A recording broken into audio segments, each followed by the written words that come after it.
morning, everybody. Nikki Burnett here. Today's Taste Life Nutrition Radio and Podcast streaming live on KUHSdenver.com, where today we're going to talk about something that is not talked about enough. At least in my mind, it's not talked about enough because we have our oral microbiome that, we talk a lot about, the gut microbiome and the importance of the gut microbiome, but we have biomes all over the place. And so understanding, what it looks like to support our oral microbiome and how that can impact our global system, our own body in entirety, I think it's a really important thing for us to discuss. So, but as always, we start the show with gratitude. I do believe gratitude can change the world. We have our mental and emotional health, our physical health, and then our relational health. And really gratitude can impact all, all of those things. And so I think that this week I'm super grateful for time spent with family and friends over the long Memorial Day weekend. Thank you again to our soldiers who work so hard to protect us and have given us all the freedoms that we have. But we were able to go up into the mountains and do some camping and some cold plunging in a river that was just beyond cold. I mean, it's just, thawed snow. So it was really cold. But we all did it. The kids did it. The adults did it. Everybody did it. We had such a great time. And so what's fun, too, is being gone in the mountains for 4 days, coming back, and the garden is blooming and growing, and we had some rain. And so it's just, this is such a beautiful time of year. It really is my favorite, where things are coming alive, and it's warm and cozy outside. Of course, today it's kind of cool and rainy, so it's leaves it is, but that's okay. Grateful for the rain, and grateful for the sun when it comes out. So, all right, so let's get started. I think that, when we have this topic of conversation that we are all a part of these days, really, to a large degree, the gut microbiome is no longer something that most people have never heard of, right? We understand that we are full of bacteria. We understand that they, at least a lot of us now understand that it plays a huge role in our physical health, again, our mental and emotional health. The gut microbiome is 70% of our immune system. It produces 90% of our serotonin, our happy neurotransmitter. We think of neurotransmitters as being produced from brain tissue, right? But that's not the case. It really is produced from our gut microbiome. If our microbiome's healthy, the chances that our neurotransmitters are going to be healthy is pretty high. So, but I think that beyond that, we also have our skin microbiome. We have our oral microbiome. We have, as women, we have our vaginal microbiome. So we have this microbiota that is all around us, that if in balance, which is the key, that it's a huge part of what keeps us healthy, right? These microbes communicate with our organ systems, communicate with our brain. And it's fascinating that really, if you think about it, we're just little bug carriers. We're little bug vessels carrying around our little bugs that do all of these amazing things for us. But they certainly can become imbalanced. What's super cool too is, in my world, if I'm looking at the gut microbiome, we have the ability to test the microbiome. We can look at your commensal bugs, which are your friendly bugs. We can look at the opportunistic bugs, which is when you have commensals that become out of balance. There's too many of them, and so they then become opportunistic or opportunistically pathogenic, right? And then we have our pure pathogenic bugs, right? So bugs, bacteria, parasites, worms, all of these things that can really wreak havoc on our bodies, our immune systems, so forth. So with that being said, though, it's the same thing with our oral health. We have this oral terrain that plays a huge part in our health. It also helps in balancing our gut microbiome. So we have in our bodies these amazing, and I don't know, you can call them probably millions of feedback systems, right? And so our oral microbiome plays a large role in the health of our gut microbiome and vice versa. Now, to take it to a deeper level and just a little bit off topic, but to make it relatable to especially, those of us women who have struggled with infections, in the past, and I'm sorry if this is not okay with you, but it's part of life, or it shouldn't be, but it is. So if we struggle with either periodic or chronic yeast infections, which also can be an oral yeast infection, thrust, this is because we have significant dysbiosis or imbalance of our microbiome. So oral microbiome, gut microbiome, which is a feedback loop to the rest of the body. And so we have potentially then a vaginal biome that is also out of balance. So Candida, which is this type of yeast, is not a pathogenic bacteria, but it is, I'm sorry, it's a yeast, but it's not pathogenic, although it is opportunistic. So if we don't have a balanced microbiome, oral microbiome, gut microbiome that keeps it in check, then it will grow out of balance and it will cause problems. So there are a lot of factors that keep these organisms in balance, and we're not going to get too much into that right now. But I think we do want to. I do want to really dig into the oral microbiome and oral health and things that we can do to help to support that oral health, and things that maybe we shouldn't do to help to mitigate symptoms. So one of the things you'll see behind me here is I put together this little guide. So it's kind of a checklist of how you can check your own oral microbiome.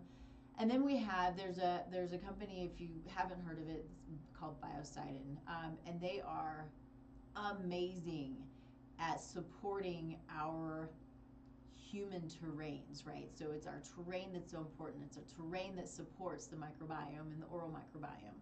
And so they have products that are for a more systemic biome support, and then they also have products that are good for the oral microbiome. These are things that I've been using for years and continue to do so, and will continue to give these things to my clients and patients because they work so well. And the great thing too is they don't disrupt our natural good commensal bugs, right? So consider antibiotics. So if we take antibiotics, we know that it for the most part, not all of them, but for the most part, they wipe out pretty much everything. So they can be super disruptive. If we take a round of antibiotics, I want you to consider this because this is really, really important. If you take a round of antibiotics, it might take a year to 2 years to actually be able to come back from the destruction of antibiotic therapy. This isn't to say that it's never necessary, but I will tell you that I was on call with a couple of functional medicine practitioners the other day, and the comment was there are so many things that we can do to mitigate the all of these reasons that we tend to use antibiotics, that really the use for them is minimal, right? So think about that. Think about that next time. So if you're a woman, you have a yeast infection, or if you have a bladder infection, men, you get bladder infections, or you have a cold, which is viral, but whatever the case may be, you have some kind of bacterial infection, sinus infection. What if there is a way, and there is, of addressing that infection where you don't have to go take completely destructive antibiotics, right? And so think about that, because it's possible. It's pretty cool stuff. But anyway, we have Biocidin, great stuff. So you can download your free checklist. You can download the protocol, and then of course you can just click on the QR code and it'll take you straight to it. So I'm happy to put something like that together because, for one, I think it's kind of fun, but to give you some good information. And it's your own little checklist. So that's that's the stuff that we all need to do. When I was going through it myself, it's like, oh, there's some work that I have to do here. So Okay, so a couple of things that we want to make sure that we discuss is that, our terrain, which is, again, our terrain is our all of our bugs and all of the things that support the bugs, right? So we think of prebiotics that support our probiotics. It's essentially food. So all of this is our terrain. And so it is this amazing ecosystem, and it's this, it's bacteria and viruses and fungi and all of these things that work together, and they support us. They support our body. And so this is a really cool thing that we swallow nearly a liter of saliva every day. And what this does is it continually seeds our microbiome. And so when we was talking about, I think I said this already, but just for sake of clarity, is that when we have infections, it's because we're out of balance. And so we consider this dysbiosis. And so we can look at, I started to hit on this a minute ago, but we can look at our labs, we can look at a GI panel, and we can look at the bugs that are commensal friendly bacteria, and we can look at the opportunistic, and we can look at the pathogenic, and we can see all of these things, including then we can see how our pancreas is functioning, how our gallbladder is functioning, and if we don't have a gallbladder, how is that impacting us? Because so many people these days don't have gallbladders, which is a huge problem. If you don't have a gallbladder, I need you to take your digestive enzymes. You got to take digestive enzymes with high lipase. Sometimes somebody will come to me and they have had their gallbladder removed. They're having all kinds of issues. All we do is give them a good digestive enzyme, and the world opens up and changes for them. So keep that in mind. It is so key, and we're not told that. I don't have any idea why, but it's super important. And so we can look at inflammatory markers. We can look at all kinds of things through looking at a GI panel. And it helps us to understand what it is that is out of balance, what it is that we need to do to support bringing that biome back into balance. So what's super cool is we also have the ability to test our oral microbiome. Amazing stuff. So we can look at if we have bugs that are commensal, that maybe are out of balance, that become opportunistic and pathogenic, or if we have puron pathogenic bugs, which is what can lead to the gingivitis and the cavities and all of those things, right? And so let's see. So if we have an oral microbiome and a gut microbiome, of course, that's out of balance, then it can certainly lead to a compromised immune system and altered digestion, and which is really cool and a little bit scary, but it's also, it can lead to neurological disruptions, right? It can lead to heart or cardiovascular system issues. So it's amazing when we have this. Really what we're taught was to brush our teeth and floss our teeth every day, but we don't really go any deeper than that. And so we want to, so having that knowledge about your own microbiome is really important. Okay, so there are several types of bacteria. We talked about this a little bit, but there are these spirochetes that can be linked to periodontal disease and cognitive decline. And then, of course, we just talked about Candida, which it thrives in biofilms and suppresses immunity. So biofilms are so fascinating because these, whether it's yeast or bacteria, they have the ability to cover themselves in these shells, in these biofilms that can't be broken open. So we can throw antibiotics at them, we can throw all of these things at them, and it may not touch them because these biofilms can't be broken open. Now there are certain things that can disrupt biofilms. There are herbs and not digestive, but like proteolytic enzymes, specific proteolytic enzymes that can go in and disrupt the biofilms. And so biocidin is one of those things that can do that. And so that's why it's so important, when we're looking at antimicrobials, that we're looking at antimicrobials that have the ability to disrupt biofilms, so it can actually get to those pathogens. And so, this is so fascinating to me. Well, let me make sure I hit on this, that biofilms can be under bridges, crowns, and root canals. So I want to hit on root canals real quick, because I think this is so misunderstood, and we're told if you need a root canal that you don't have any choice, that you have to get a root canal, which is not the case. But these biofilms, the fact that they can live in these areas, here's what happens. So we have our teeth, right? Our teeth are porous, and our bones are porous. And so we have bacteria that live, again, everywhere. But if we have a root canal, we no longer feel pain. That's all it's doing, is it's keeping you from feeling the pain. But then what it's doing is it also allows for these potentially gram-negative anaerobic bacteria to live beneath the surface. And then what happens, we have all of these tubules and capillaries that go from the mouth into the lymphatic system, into the venous and the arterial systems, right? So it dumps. And so what we're doing is we're allowing for these anaerobic, potentially damaging bacteria to run through the system. So I was at a conference, it's been a couple of years ago now, but there was a biologic dentist who was speaking, and she said 100% of root canals are infected. Now, think about how many root canals the world has. Think about how many root canals you have. This is a big deal. And so the only way to truly know if your root canal is infected is if you go and you have what's called a cone beam scan. And so this cone beam scan can really help you to understand the health of your mouth and the health of the root canals. The problem is, once, having this information, you got to do, well, you want to make the choice to do something about it, right? Because what if these root canals are sending in so much bacteria that is potentially causing cancer, right? So bacteria can be oncogenic, right? Viruses can be oncogenic. So from my understanding, there's not like amazing data on this, but there is some data on it.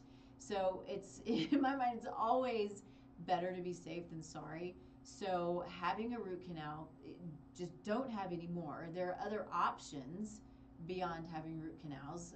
You got to figure out what those are, and most, you got to go to, typically you have to go to a biological dentist to understand what the other options are. But you also have you can, I don't know if you call it reverse a root canal. I mean, you can't put the nerve back, but you can open it up and clean it out and let all that gram-negative bacteria out. So I don't know the process behind that. I'm not a dentist. This is not my area of expertise, but it is super important to have the knowledge about options that you have if you do have a root canal, if you know somebody who has it, and to spread this information, right? This is the stuff that we need to hear, that we need to know, and so many people don't. When I do my intake, every time I do an intake, I bet you 75% of the time somebody has at least one root canal. So we got to have the discussion. Not everybody wants to do anything about it, and maybe not everybody believes it. But this is the stuff, when I go to the conferences and these dentists are like, this is what I see every day in practice. I mean, this is a big deal. So again, going back to doing something like biocidin that can help to reverse some of that microbial infection I think is really key to keeping our oral health intact. Also, though, just doing on a regular basis anyway, the fact that it doesn't disrupt our commensals, but it does disrupt the pathogenic is, well, I mean, it's a win-win. It's truly a win-win. So we think about going and doing things like, the mouthwashes that we do. So the things like Listerine. I mean, for the love of Pete, this is the worst stuff. And because it's killing all the good stuff. If you're killing all the good stuff, you're allowing all the bad stuff to come in and proliferate. So getting away from these conventional mouthwashes, getting away from the trashy toothpaste that are doing nothing but putting more chemicals in our body, creating more disruption to our oral microbiome, certainly creating disruption to our gut microbiome. All of these things are key to the optimization of our health, right? And so we talk about longevity, that's fine. We don't know how long we're going to live, but I damn sure want to know that as long as I'm here, I'm living well and I'm not full of toxins and I'm not, sitting in a wheelchair and all those things. And so over time, all of these things are going to create this burden, which is how we age. Now we're all going to age. I get that, but I want to live well and keep moving and keep doing all the things that I can do for as long as I'm here. So all of these things matter. And nobody's perfect, right? But they do all matter. So here's a really gross thing.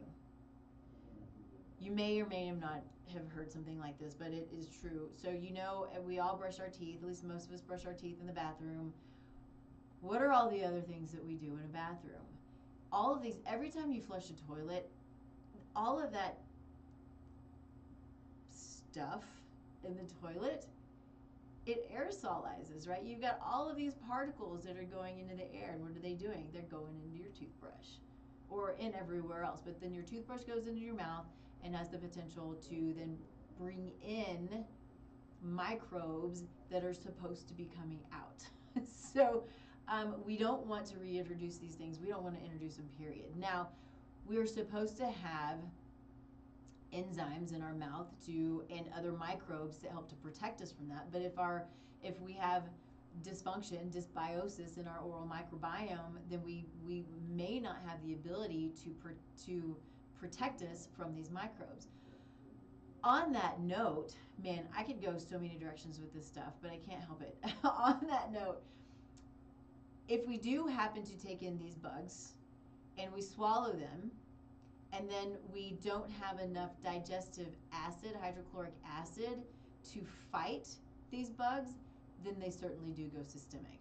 Then, of course, if we have root canals, they can go systemic. If we have whatever it is, they can go systemic, right? So it's so important to have ample hydrochloric acid which is just acid, right? So many of us are taking these acid blockers and PPIs and these things that block the acid because we think that we have too much acid because we have these digestive dysfunctions. It's not the case, right? And so what we end up doing is we lower acid. We don't have the protection needed to keep any of the microbes, the parasites, the worms that might be coming in, to keep us safe from them, so then they have the ability to proliferate. And on top of that, then we don't break down our protein. We don't absorb our minerals and our nutrients because we're not breaking down our food properly. So then we're malnourished, and then if we're malnourished, we become osteopenic, then moving on to osteoporosis, and then cardiovascular issues, right? So you can sit here and there are a lot of factors to all of these conditions, but we can sit and kind of look at the chain of actions that happen due to one or two choices that we make, right? And so all of these things can happen. So super important, if you are on acid blockers, PPIs, it's really difficult to come off of. It can be done, but you got to work with somebody who knows what they're doing, and know that these are really dangerous drugs. Even if they're now over the counter, they're super dangerous drugs. So that's a whole other topic in and of itself, but it's really, I think it's a key to our health, is understanding the importance of hydrochloric acid in our gut. Okay, so we talk a lot about, let's see, where are we on time? Okay, so I think I'm going to do this first. So we have a new sponsor who I'm super excited about. And her name is Susan Drake. I've actually known her for quite some time, but she is repping for a company called New BioAge. And New BioAge is a peptide company. It's for healthcare practitioners to be used for their patients, right? And so New BioAge has a lot of amazing peptides. I'm a huge fan of peptides. The more I learn, the more benefit that I see in them. And as I'm starting to use them in practice, it's fascinating what they can do. But we have what's called gutides or gutides. I don't know, I just call them gutides. But they're basically peptides that are specific to gut health. And so there are a couple of them. You've got lorazepam, BP157, which BP157 is super cool. It's kind of this basic, all-encompassing, amazing peptide. It's a what's it called? BPC, body protective compound. That's what it is. And so it can be used for mitochondrial health, for pain, for gut health, all kinds of stuff. It's pretty cool. And then of course you've got KPV, and then you've got new butyrate. Butyrate is super important. It's a short chain fatty acid, really important for gut health. It protects the microbiome, protects the bugs, right? The bugs produce it, so protects the cell wall. I'm sorry, the gut wall. And so a lot of people who are struggling with things like Crohn's disease, ulcerative colitis, other types of IBDs, which is, irritable bowel diseases, this can be really supportive. And so, just IBS is just sort of this umbrella for GI dysfunction, right? It's not really anything. It's not a diagnosis. It's just you have belly pain, okay, so you have IBS. It's really kind of sad because there's always a reason, right? We got to remember there's always a reason for symptoms. And so understanding what the IBS means and where it's coming from is key to eliminating the IBS, essentially, which can be done. It can be done. I do it all the time.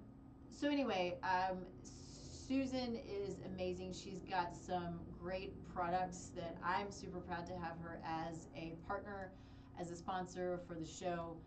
Super cool stuff. So if any of you out there are practitioners who are looking to get deeper into peptides, they have really great education.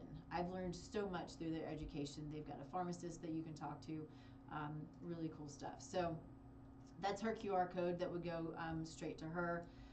This is the gut health protocol. Again, they've got a massive a selection of peptides and other things, but this is their gut health protocol. So I wanted to have it in here because obviously our oral microbiome and our gut microbiome are so closely linked that I think it's important to have resources like these gutides.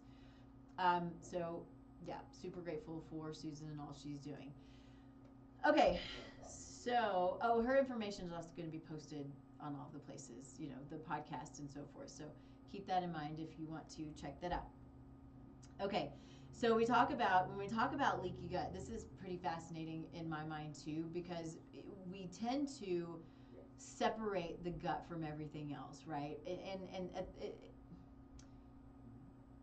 it's so connected. But when we talk about something like leaky gut, it's not just that the gut is leaky. The brain is leaky. The gums are leaky, right? So leaky gut just means that these cells are pulled apart. And so if we get a little sciencey about it, there's a protein called zonulin. It's only discovered just, 10 or 15 years ago or something like that. But zonulin, it is normal and natural to the body, and then during certain times it elevates. It tends to elevate, my understanding, like in periods of starvation.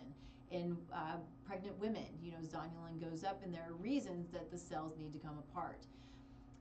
And so, but they're not supposed to stay apart. And what can happen in the case of chronic leaky gut is that zonulin elevates, and they pull apart and they pull apart and they stay apart, right?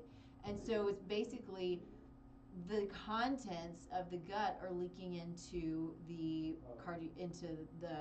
vasculature too early, right? So it's supposed to get in there, but it's too big, and so the body starts to freak out. It's like, it's not supposed to be there. I don't know what this is, even if it's just a piece of food, or it could be bacteria, viruses, or any of these other things. But then the body starts to throw out all of its ammo. It's like it's sending out red flags and this amazing immune response, as it's supposed to do, but then it just creates inflammation, right? So inflammation is a normal, natural response as well, but chronic leaky gut leads to chronic inflammation, leading to potentially autoimmune diseases or other diseases that we struggle with.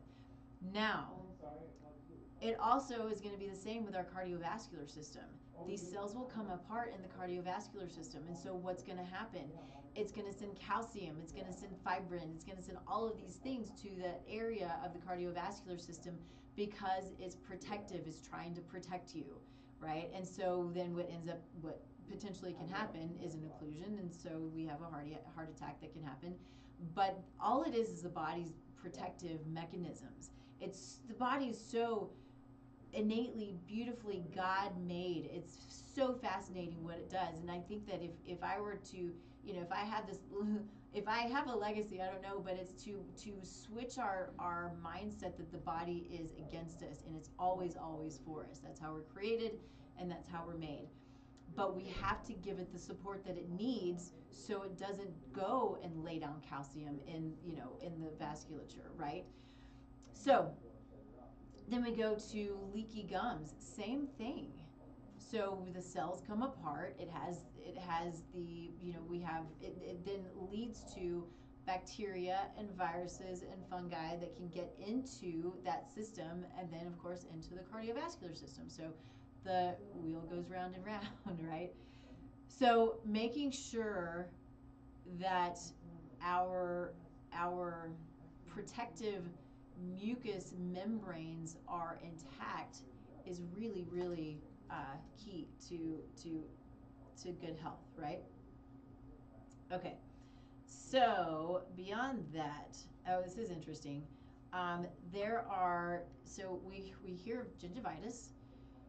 Gingivitis is a bacteria, and it's called P. gingivalis. There's also one called treponema, and then of course other pathogens. But these are found in patients with Alzheimer's and Parkinson's.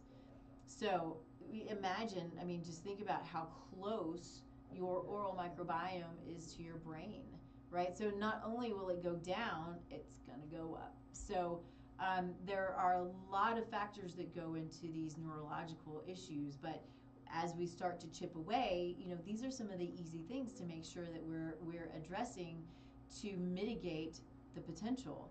And so if you're somebody like me who has a super high potential of Alzheimer's disease due to my genetic makeup, I've seen it in my genetics,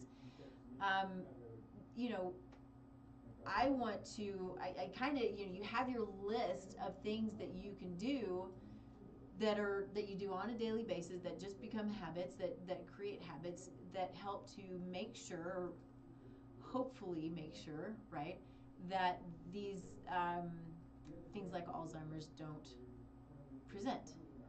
And so that's kind of where I am, and it's cool stuff. And on that note, I reposted this today.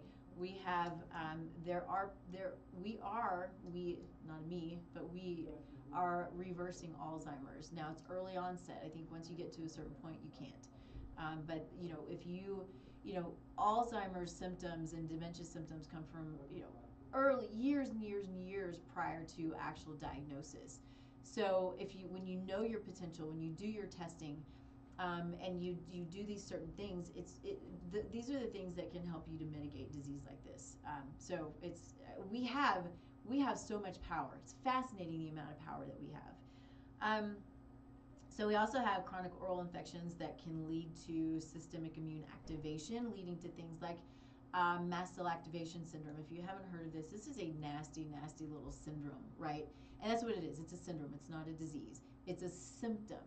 So we have these mast cells that are part of our immune system, that are important to the immune system, but they go haywire. And they're going to go haywire for a lot of reasons. Infection, toxins in the environment, mycotoxins, all of these different things. So when we're testing, these are all things that we're looking for when we're looking at people who have MCAS or people who have autoimmunity or chronic fatigue. Or, you name the symptom, right? Depending on our makeup, we have the potential. We all have our potential for certain things, but we have the ability to mitigate this potential just by the choices that we make, right? And the knowledge that we have, which is why we do this show. It's for the knowledge, right? Okay, we already talked about root canals, mercury. Come on. Whoever thought it was a good idea to stick mercury in your mouth? And they're still doing it. It just blows my mind. So if you have mercury in your mouth, it's a tough call, because I want to say you just got to go get it out. But if you do get it out, you've got to have it done by someone who knows what they're doing. because it can create a lot more symptoms. There's some people who are just super symptomatic where you start to disrupt that mercury and it can create more symptoms. And so you go back to somebody, you know, I always use myself as an example, but the potential that I have toward Alzheimer's, part of that is due to the variants that I have don't allow me to detoxify mercury properly. So if you think about this, you're putting your mercury in all of these kids. We don't really know their genetics, so you just do it anyway, and then you start to push their potential, and it's this negative potential, right? And so I did have mine removed, not by somebody who knew what they were doing. It was many years ago when I was first learning about this. Thankfully, I didn't have any symptoms at the time. But it's one of those things that it can be a tough call to not push symptoms. But I think if you have the ability to get rid of them, you got to get rid of them. It's just nasty stuff.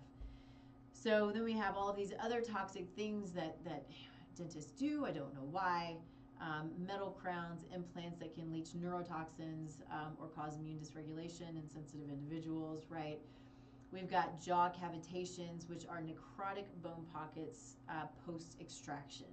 Okay, so these are often silent disruptors of lymph, immunity, and neural communication. So on that note, you know, we have been told our entire lives that we have to fill cavities.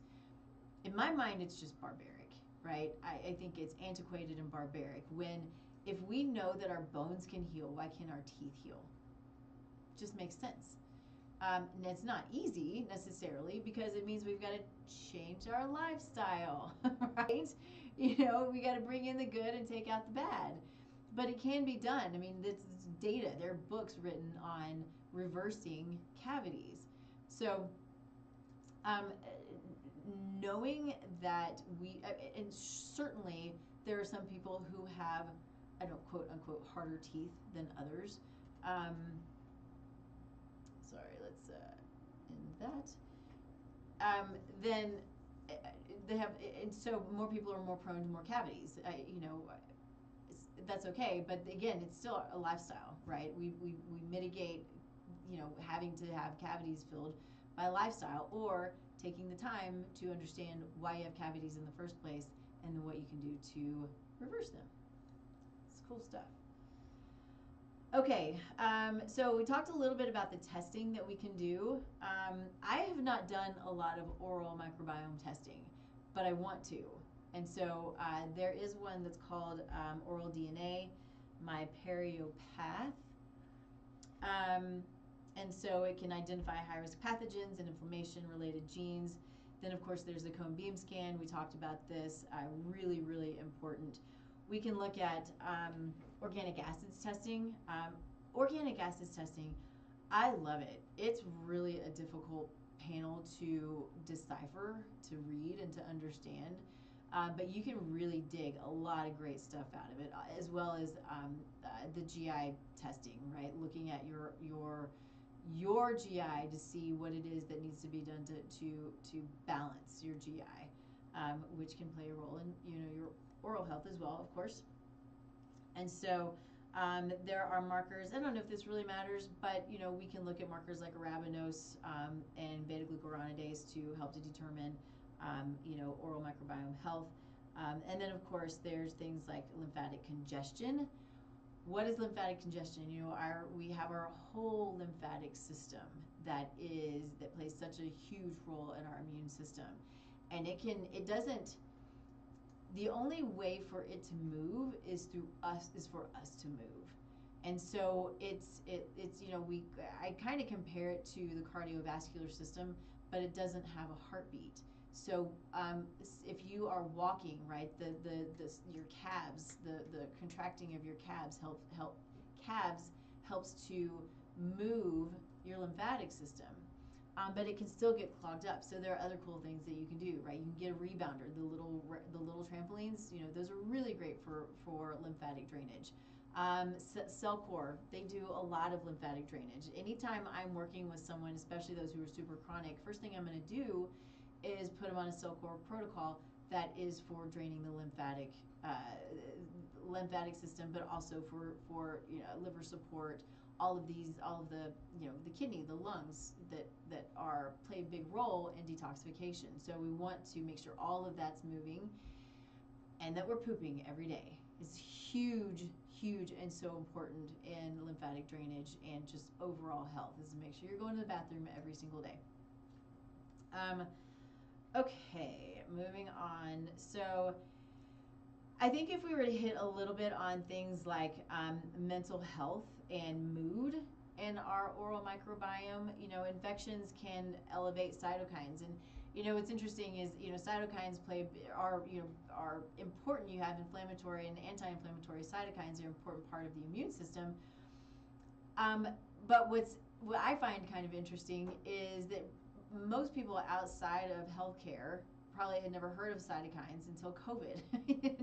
And then we started hearing about the cytokine storm that can happen, and it still is the case, and it's fascinating stuff. But these elevated inflammatory cytokines can affect serotonin and dopamine levels. It can affect the vagus nerve, right? So the vagus nerve is what connects our gut and our brain, but the vagus nerve, it innervates our heart, our GI, and so it impacts heart function, it impacts motility of the GI, it impacts the lungs.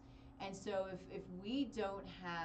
if our vagal tone is insufficient, then what is that going to do? It's going to impact our heart, it's going to impact our GI, it's going to impact the lungs, and it will impact our mental and emotional health. It'll impact our microbiome. The bugs in our gut communicate with our brain via the vagus nerve.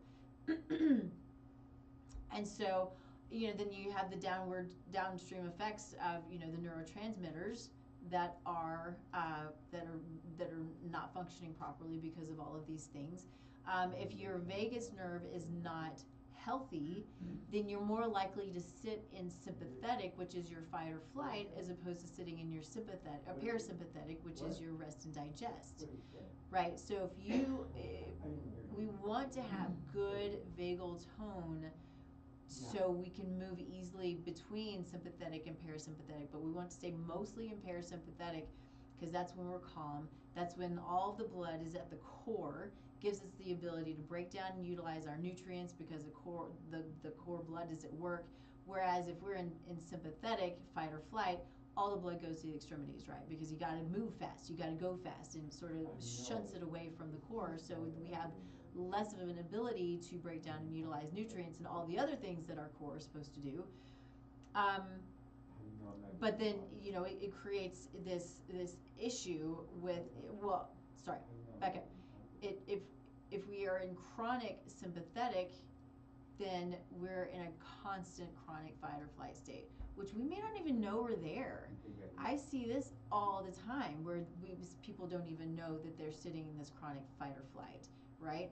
It's stress, but what is stress? Stress can be physical. Stress can be from illness. It's internal. It can be from autoimmune diseases or kidney diseases, whatever. This is internal stress because it's inflammatory. It's creating more inflammation. Again, that feedback loop. Inflammation creates stress. Stress creates inflammation, right? And then we can have the external stressors. We can have work and relationships and finances and spiritual. You name it. All of this stuff can then come in and create more stress. So it can really this is where we start to see these downward spirals in people who are really struggling because things just continue to move out of control. So other things that are super interesting, because we have an epidemic of mouth breathing, of snoring. I think, right?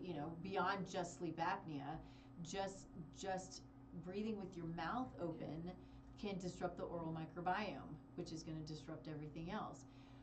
So I don't know if it's a new fad, but I think it's however long it's been around, I don't know, but it's becoming more known. Sorry, I keep getting messages.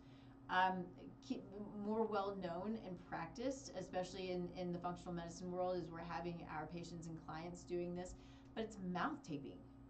So literally taping your mouth closed, for some could be a little claustrophobic, but it's not like you can't take it off. It's not like you're using duct tape or something. You just get a little masking tape, tape your mouth closed, and you start to breathe through your mouth. It creates the habit for your body, even while you're sleeping.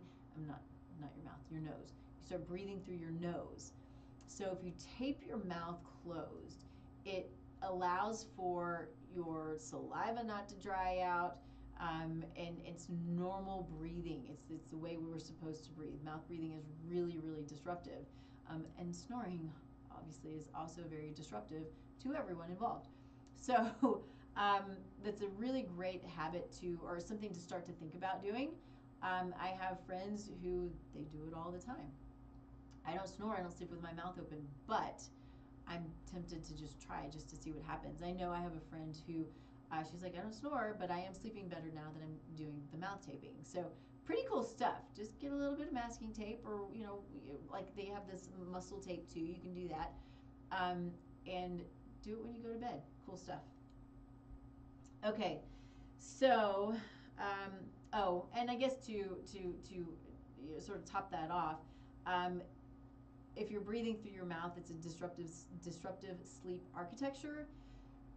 That then can move to anxiety, depression, ADD, ADHD symptoms, right? We're even seeing this in kids. So what can happen is kids are nutrient deficient as they're growing, so they don't fully develop, which means for some, or a lot of them, their esophagus and all this area is not fully developed. Not to its full potential, and that's kind of the way that I like to see it. It's not developed to its full genetic potential. And so you've got kids who have sleep apnea, and they're breathing through their mouths because they're not fully developed.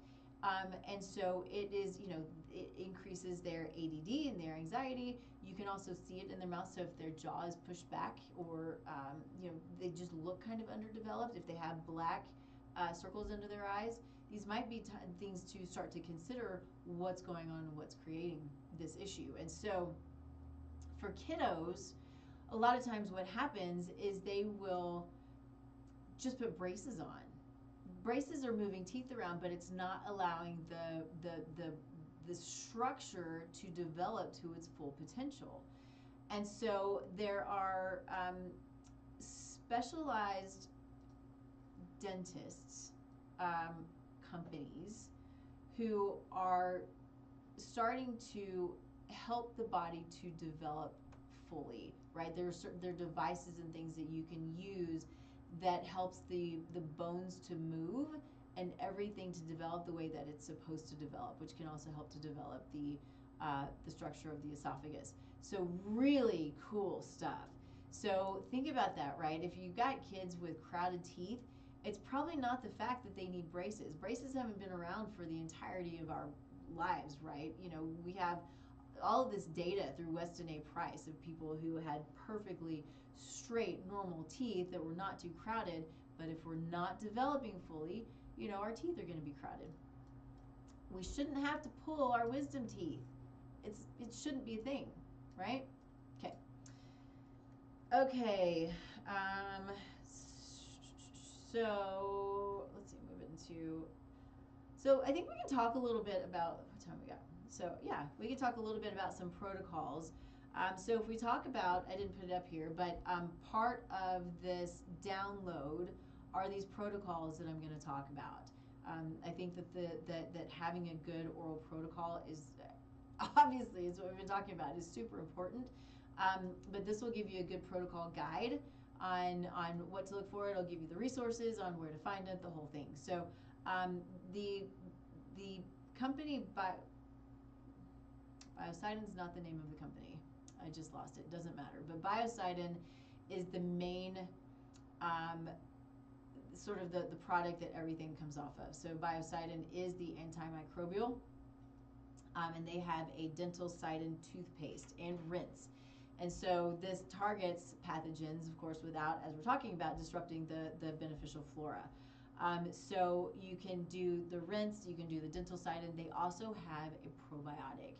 My husband and I have been doing this for several months now, but there's a specific type of probiotic, salvaricus, anyway, that is beneficial for the oral microbiome. So you take it literally, you take it, you chew it, you hold on to it for as long as you can, you swish it around, and you swallow it.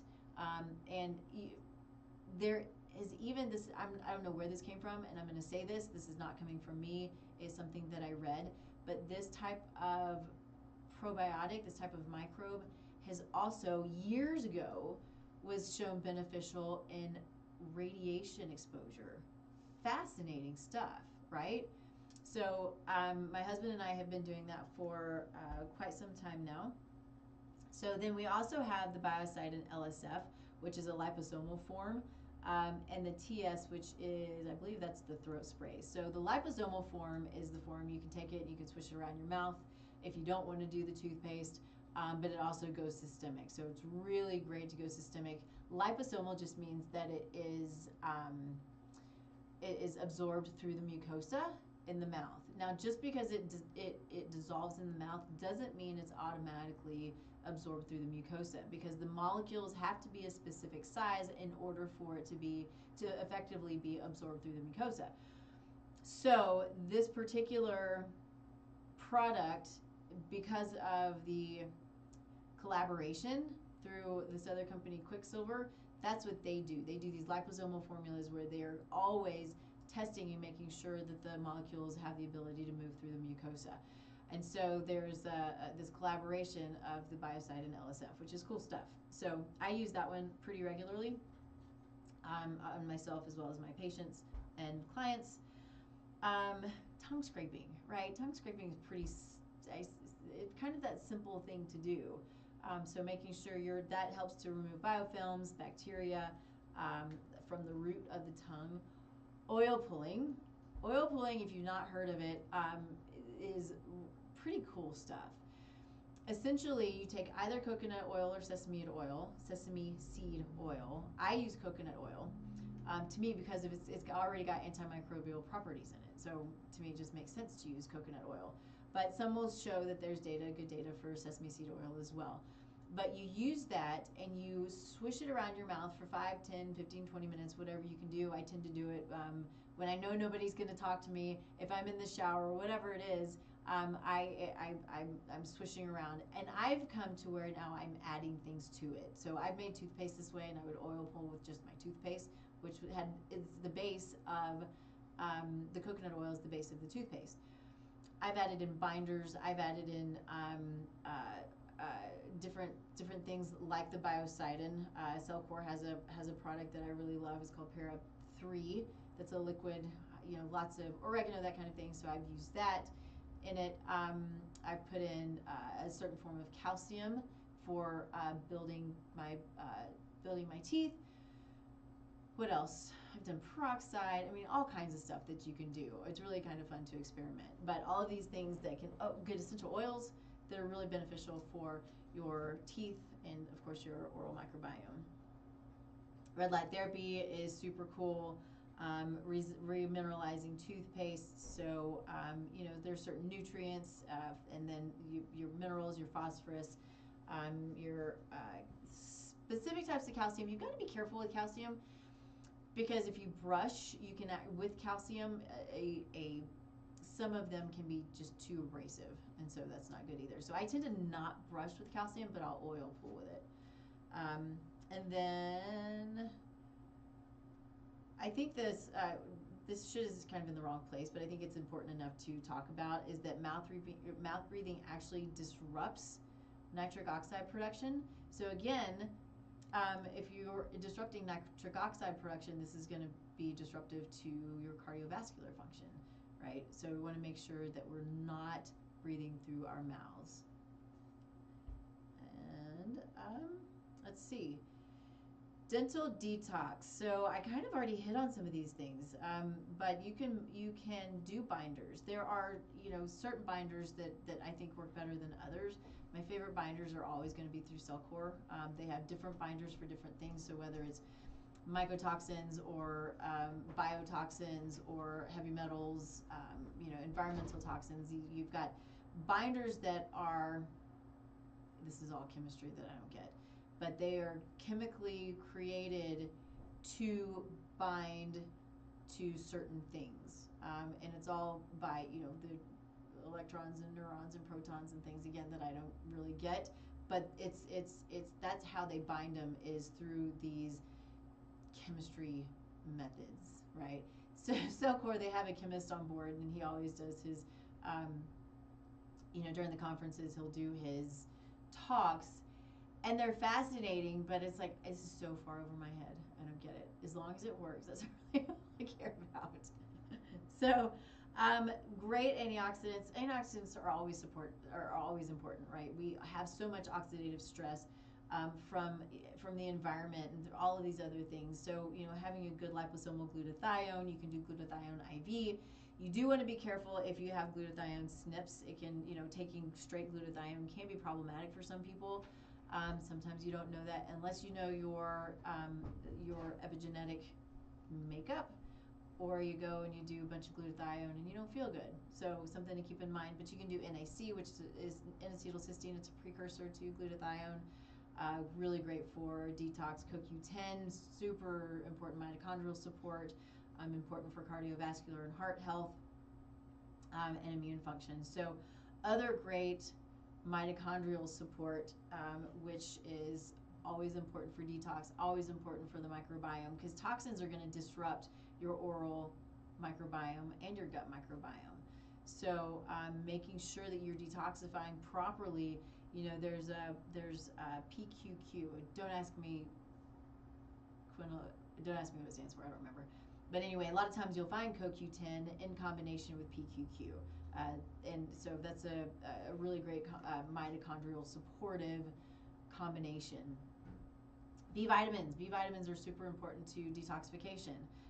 Many of us are really, really deficient in B vitamins. I see it all the time when I'm doing micronutrient testing. So that can be, that's where we want to get our nutrients through food. A lot of times we're not. If we're not eating a perfect diet, right? Nobody's perfect. Our foods are not as nutrient dense as they used to be if we're eating conventionally raised food where the soils are scraped and just not regenerated, essentially, right? So those are unfortunately all things that we have to keep in mind. And then, of course, minerals to regenerate tissue and to boost recovery. So we have to be absorbing our nutrients. Let's see. I think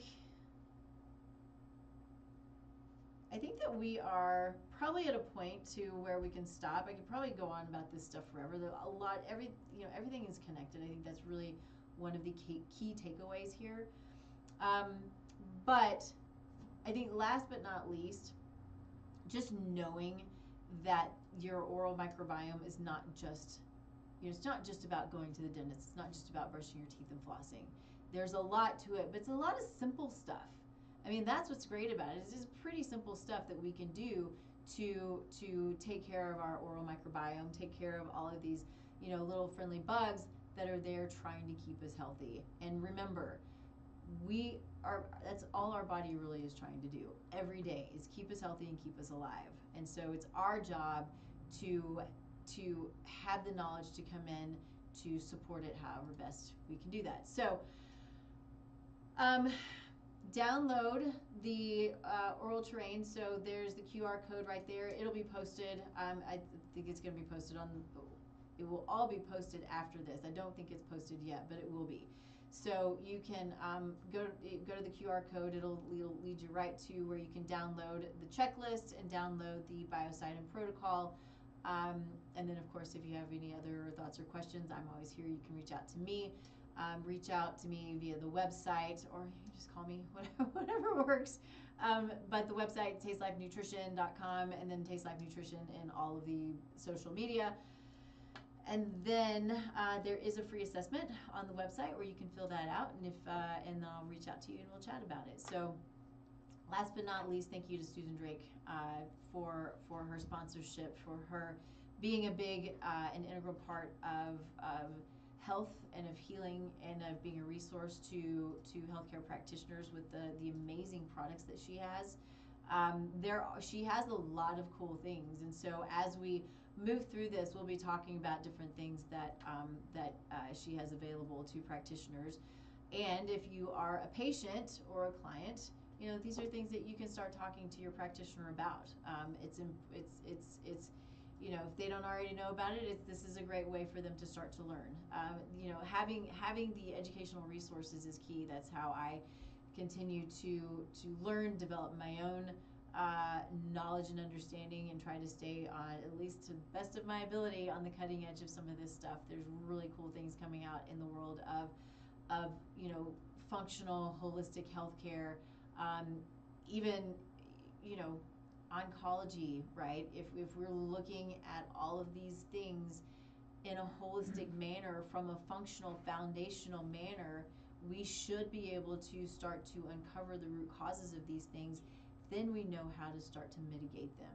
So we are, I think, at, you know, sort of this cusp of